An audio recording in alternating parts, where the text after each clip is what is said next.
Bonjour, bonsoir, je suis votre frère Daniel de l'église VLR au niveau du Sénégal et je viens encore pour une nouvelle vidéo. Mais bien avant de poursuivre, j'aimerais souhaiter à tous et à toutes une joyeuse et une bonne fête de Pentecôte. Et pour poursuivre, j'aimerais d'abord ouvrir ces moments par la prière. Merci Seigneur pour ta grâce, merci pour ces moments. Merci pour le mouvement élect, Père. Merci pour ta force.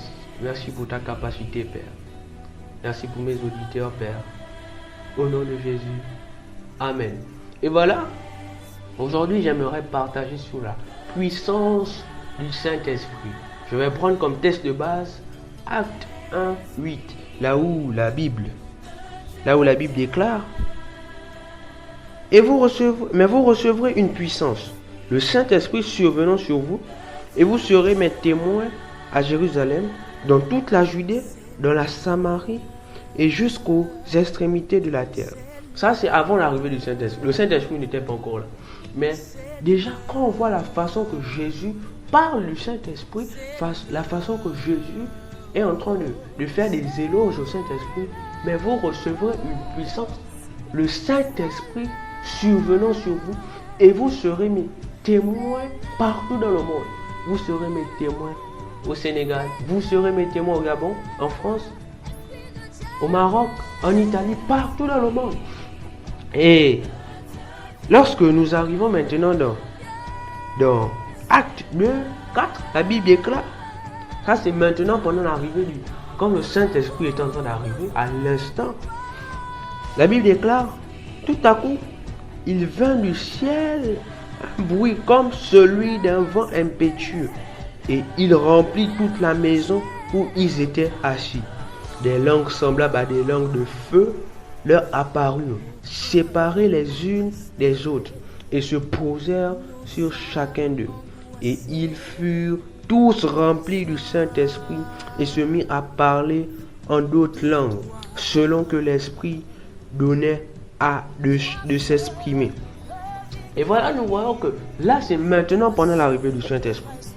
Nous voyons que lorsque le Saint-Esprit arrivait, le Saint-Esprit arrivait avec fracas. Il n'est pas arrivé de telle sorte à ce que les disciples soient des disciples, ils restent comme Jésus les a laissés. Non, il arrivait avec fracas. Parce que nous devons aussi noter qu'ils étaient toujours dans la prière. Ils sont restés dans la prière. Et lorsqu'ils étaient en prière, le Saint-Esprit arrive. Ils étaient toujours en prière. Le Saint-Esprit arrive et il a déposé une puissance sur chacun d'eux.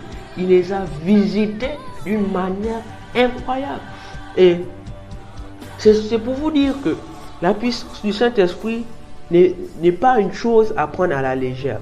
Ce n'est pas une chose que c'est parce que nous voyons seulement que non, nous devons seulement croire que le Saint-Esprit c'est une chose imaginaire.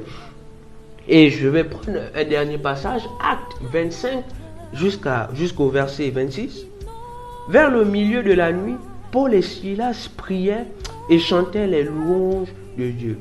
Et les prisonniers les entendaient. Tout à coup, il se fit un grand tremblement de terre, en sorte que les fondements de la prison furent ébranlés. Au même instant, toutes les portes s'ouvrirent et les liens de tous les prisonniers furent rompus. Et là, nous voyons que là, c'était Paul et Silas. Ils avaient déjà reçu le Saint-Esprit. Paul avait reçu le Saint-Esprit. Silas avait reçu le Saint-Esprit. Et lorsqu'ils étaient en prison en train de louer, ils savaient que plus rien ne peut leur faire peur parce qu'ils ont reçu une puissance. Ils ont reçu la puissance du Saint-Esprit et rien ne leur faisait peur. Et ils étaient en train de louer, ils chantaient. Et leur puissance. Quand le ciel voit que tu es puissant, le ciel ne peut pas te laisser dans les problèmes. Non, le ciel ne peut pas te laisser en train de souffrir lorsque le ciel sait que toi tu es puissant. Et ils étaient en train de louer. Et qu'est-ce qui s'est passé? Les fondements de la prison. Quelque chose s'est passé dans les fondements de la prison. Et c'est le même mot d'emploi du Saint-Esprit. Et qu'est-ce qui s'est passé? Un ange. C'est un ange qui vient ouvrir les cellules. Il vient ouvrir les cellules. Lorsque tu es puissant, le ciel ne peut pas te laisser dans les problèmes. Tu n'as pas besoin d'avoir le bac pour comprendre ça, non. Tu n'as pas besoin d'avoir le CEP pour comprendre ça. C'est une chose simple. Et je viens maintenant te demander de refuser de sortir de ce confinement sans la puissance du Saint-Esprit. Parce que laisse-moi te dire que lorsque tu vas retourner à tes activités, tu auras toujours les mêmes problèmes. Tu auras toujours les mêmes ennuis. Les démons vont te manger comme d'habitude. Mais lorsque tu as la puissance du Saint-Esprit, tu as le contrôle sur toute chose. Toute chose. Et nous n'avons pas reçu un esprit de timidité. Nous avons reçu, comme le Saint-Esprit, un esprit de puissance. Nous sommes forts. Chrétien, tu es fort. Lève-toi. Je déclare maintenant dans ta vie que tu reçois maintenant la puissance du Saint-Esprit. Que Dieu vous bénisse. La grâce du Seigneur sur vous. Au nom de Jésus. Amen. C'est l'heure, c'est l'heure.